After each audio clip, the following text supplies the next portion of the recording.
welcome back. In our everyday life, we always encounter about the problem in storage, in warehousing, or in managing the inventory. We always have an inventory in our houses, in our office, or even for our business. Let's see the tools and techniques, the philosophy, the definition of the inventory management in this video. Hello, welcome to the operation management class. In this video, we will discuss about the important topics as a part of the operation management, that is inventory management. As we already know that inventory is we have inventory in our everyday life.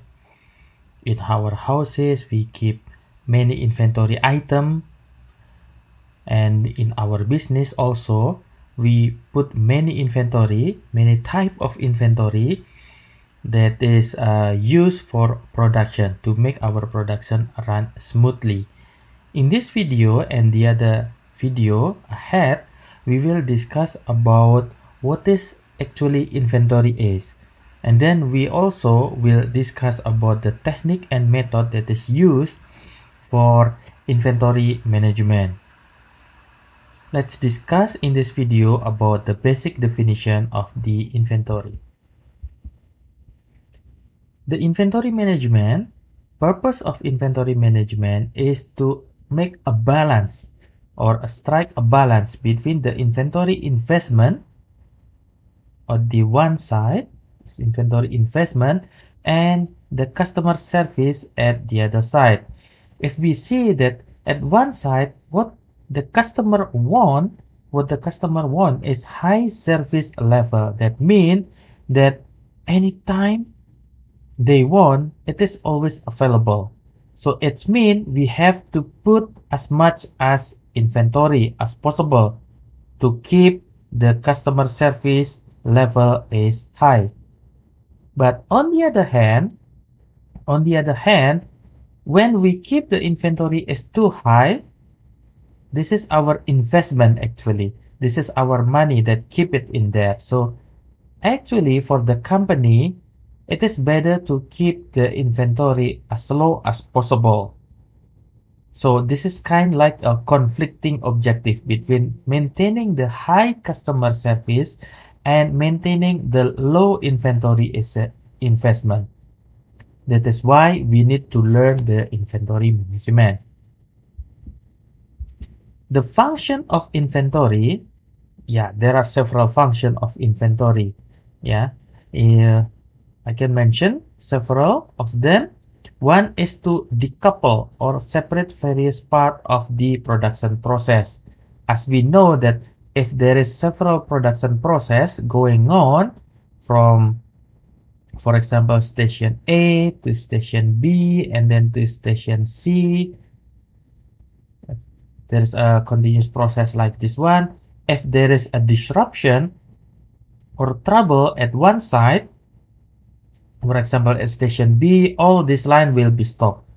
But when there is an inventory in between station, for example between A and B, there is an inventory, between B and C and there's inventory, even though B has a trouble, for example, or A have a trouble, for example, and then the succeeding, the next unit, the next machine can still producing by using the inventory in between of those.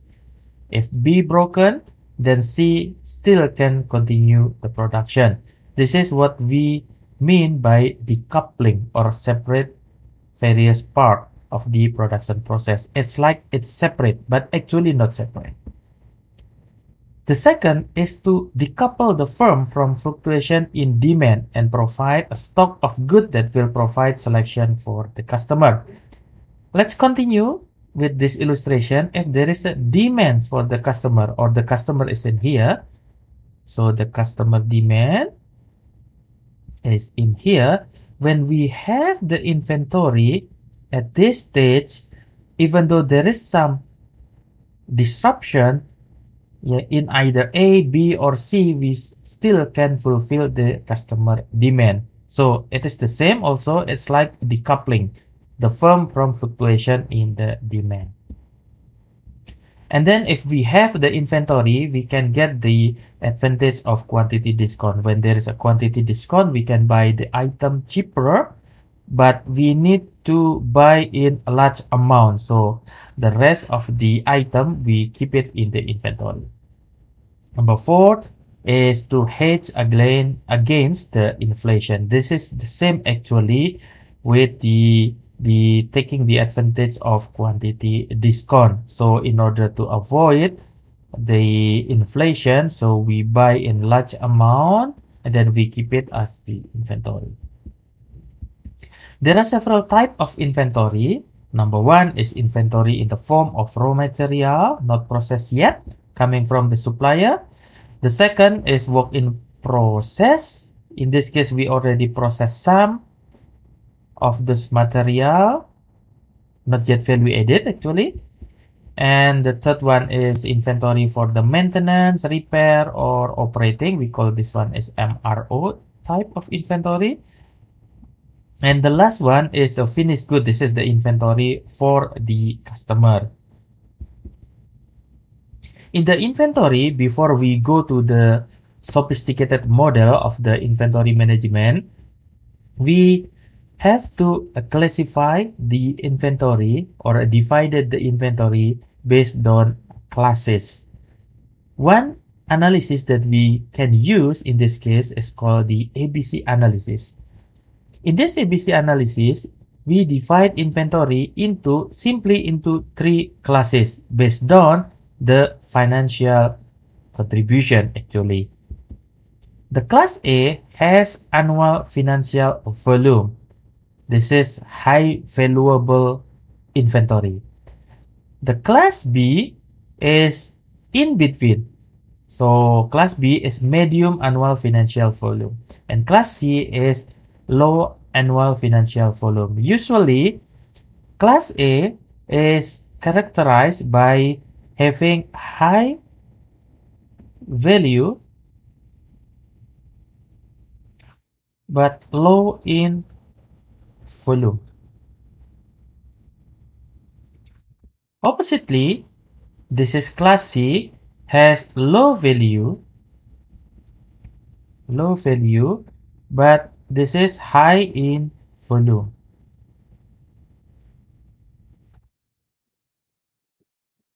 And class B is in between. So here with this ABC analysis, we can use to establish the policies that focus on only the critical part and not too many resources spent on the class C, which is low value but high in volume. Usually, based on the best practices, the A items, the item that categorized as A class is contribute to 80%, 80% of the financial usage. But C item, this is about 80%. The B item is about 15%, and C item is contribute about 5% only. But the percentage of volume in this case, since this is the volume, is item A is only about 15% in this case, and item B, item A plus item B have contributed in total about 45%. So this is item B only is about 30%. So item C in total in volume is about 55%. In inventory management, it is important to keep or to maintain the record as accurate as possible. We need to maintain the record between the existing one. We need to keep the same, our record between the record that we have in the computer, in the record we have, and also the existing item. If this is not the same, what we do in our recorded, is not reflected to the is not reflected to the existing or the actual one, it's kind like we do something that is useless. So record accuracy is important. Accurate record are critical ingredient in production and inventory management. And this record accuracy allows the organization to focus on what is actually they need. Yeah, the item they need, the high sale value item, for example. And the third one, it is necessary to make the precise decision about the ordering, the scheduling, and the shipping. If we have the precise record, the accurate record, we can make a better ordering, scheduling, and also shipping. Consider the situation when our record is different with the actual ones. We decide to order, but actually we still have a lot in our warehouse, for example. It's becoming a trouble. Incoming and outgoing record keeping must be accurate. The technology like RFID and also barcode will help to keep the record accurate. And the 5, stockroom should be secure. Not all the employees or person may access the stockroom, and the procedure, the standard operating procedure should be kept in order to access the stockroom.